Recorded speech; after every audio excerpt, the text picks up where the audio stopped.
কাজে আজকে এই একটির পর একটি সমস্যা কেন আবার নতুন করে আমাদের সামনে এসেছে এটা আমি বুঝতে পারছি না। ভাইস চ্যান্সেলর সাহেব সংস্কারের কথা উল্লেখ করেছেন। সংস্কার একটি চলমান প্রক্রিয়া। মানব সভ্যতার আদিম যুগে প্রথম যখন মানুষ এসেছিল পৃথিবী, তারপর থেকে আজকে পর্যন্ত তো আমরা এ পর্যায়ে সভ্য জগতে এসেছি সংস্কারের মাধ্যমে। সংস্কার তো কোনোদিন শেষ হবে না, তো চলতেই থাকবে।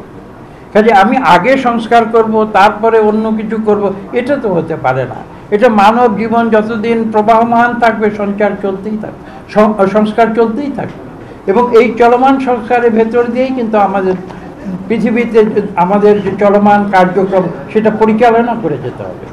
এবং আজকে সংস্কার শেষ করে তারপরে নির্বাচন হবে, তারপরে গণতন্ত্র হবে, এটা কোনো যুক্তির কথা হতে পারে না। আজকে আমার গলায় ফুলের মালা দিচ্ছে, কাল যখন আমি ক্ষমতায় যাব মানুষ আমাকে প্রশ্ন করবে, এবং এটাই হওয়া উচিত গণতন্ত্র।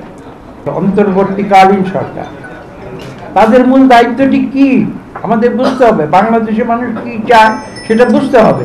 মূল দায়িত্ব হচ্ছে যে এই সরকার একটি স্বৈরাচারী পদ্ধতি থেকে একটি ট্রানজিশন তারা ঘটিয়ে দেবে, যে ট্রানজিশন ঘটিয়ে একটি গণতান্ত্রিক পদ্ধতিতে বাংলাদেশকে রূপান্তরিত করবে, এবং এটাই বাংলাদেশের 18 কোটি মানুষ চায়।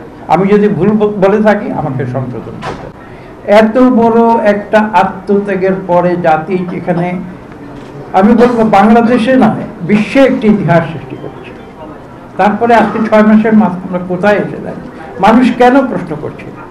বুঝতে হবে যে বাংলাদেশের মানুষ বেসিক্যালি তাদের চরিত্রের মধ্যে, রক্তের মধ্যে রয়েছে অ্যান্টি এস্টাবলিশমেন্ট।